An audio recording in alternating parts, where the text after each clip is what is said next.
Bonsoir, comment fait-on pour arrêter de procrastiner? J'ai passé quelques heures ce week-end avec des personnes pour faire une promenade en nature pendant lequel on a parlé d'un mindset de gagnant, de la pensée positive, de plein de choses comme ça en pleine nature et c'était vraiment très agréable. Et à un moment donné, une personne m'a parlé de procrastination. Et comment fait-on pour arrêter de procrastiner? J'avais envie de vous parler de cela ce soir parce que c'est vrai que c'est un sujet qui revient fréquemment dans mes échanges avec mes clients, avec les personnes que je suis, que je motive, que j'accompagne. Donc, nous avons tous 5 valeurs fondamentales de vie. 5 valeurs fondamentales de vie qui nous guident dans notre mission, ce qu'on appelle mission de vie. Et lorsque on évolue dans un environnement où nous sommes alignés avec ces valeurs, eh bien, nous sommes ordonnés, nous sommes inspirés, nous avons de la créativité, plein d'énergie, nous sommes organisés, nous avons de la facilité à planifier, de bonne humeur et nous sommes efficaces, quoi. Et puis, si vous évoluez, nous évoluons dans un environnement dans lequel nous ne sommes pas alignés au niveau de nos valeurs, cela peut être un environnement professionnel, un environnement, une habitation, ça peut être une personne avec qui on partage notre vie, des relationnels, etc., etc. Si à partir du moment, dans cet environnement, j'appelle ça environnement, les valeurs de cet environnement ne sont pas alignées avec vos valeurs fondamentales de vie qui, je le répète, définissent votre mission, eh bien, nous allons commencer à perdre de l'énergie, à perdre notre créativité, à avoir du mal à s'organiser, à avoir du mal à se lever le matin, à planifier les choses.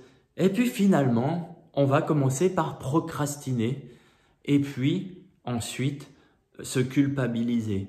Parce qu'évidemment, quand on travaille dans un environnement où on évolue dans un environnement où on a moins d'énergie, moins de créativité, etc., eh bien, puisqu'on n'est plus au top, on finit par se culpabiliser. Et puis, l'étape supérieure, c'est peut-être qu'on a tout d'un coup la boule au ventre, qu'on a de la peine à dormir, à trouver le sommeil, qu'on a de la peine à faire le sport que l'on aime pratiquer, que l'on a de la peine à sortir, peut-être une irritabilité d'humeur, un peu de dépression. Et puis, c'est comme ça que finalement, eh bien, si on peut appeler ça dans ces termes-là, on se rend malade à évoluer dans un environnement qui ne nous convient pas. Et c'est pour ça que la plupart des gens finissent par procrastiner. Et savez-vous encore autre chose de très intéressant? Pourquoi la plupart des gens procrastinent? Donc, ils le savent, ils connaissent l'environnement, ils connaissent les valeurs. Mais pourquoi est-ce qu'ils continuent à procrastiner? Et pourquoi ils n'arrivent pas à passer à l'action? Eh bien, c'est tout simplement, Jim Rohn nous explique que finalement, l'être humain ressent moins de douleur à ne pas changer une situation d'inconfort, d'insatisfaction, plutôt que de passer à l'action et de changer. Donc, je le répète, l'être humain préfère rester dans une situation d'insatisfaction, d'inconfort. Il éprouve moins de douleur à rester dans cette situation plutôt que de faire l'effort pour changer. Parce qu'en fait, il sait ce qu'il a dans cette situation d'inconfort, tandis que s'il change et il passe à l'action, il ne sait pas ce qu'il va obtenir. Et finalement, ça fait peur à la plupart des êtres humains, soi-disant 90 à 95% des gens. Voilà, donc j'avais envie de vous partager cet échange sur la procrastination, les valeurs et pourquoi finalement les gens le savent, mais ne changent pas. Et puis, une question, si vous vous reconnaissez dans cette situation que j'ai personnellement vécue, une question puissante que je me suis posée, je me suis dit, ok, Pierre-Alain, tu as compris pourquoi tu procrastinais, pourquoi tu n'avais plus d'énergie, pourquoi tu n'arrives plus à être organisé. C'est tout simplement parce que tu n'es plus aligné, tes valeurs ne sont plus alignées à l'environnement dans lequel tu évolues. Ok, mais ceci dit, c'est difficile de prendre une décision. Et une question puissante que je vous partage, que je me suis posée, vous pourriez peut-être aussi vous la poser si vous vous reconnaissez dans ce genre de situation. C'est ok, si je ne fais rien aujourd'hui, qui va le faire?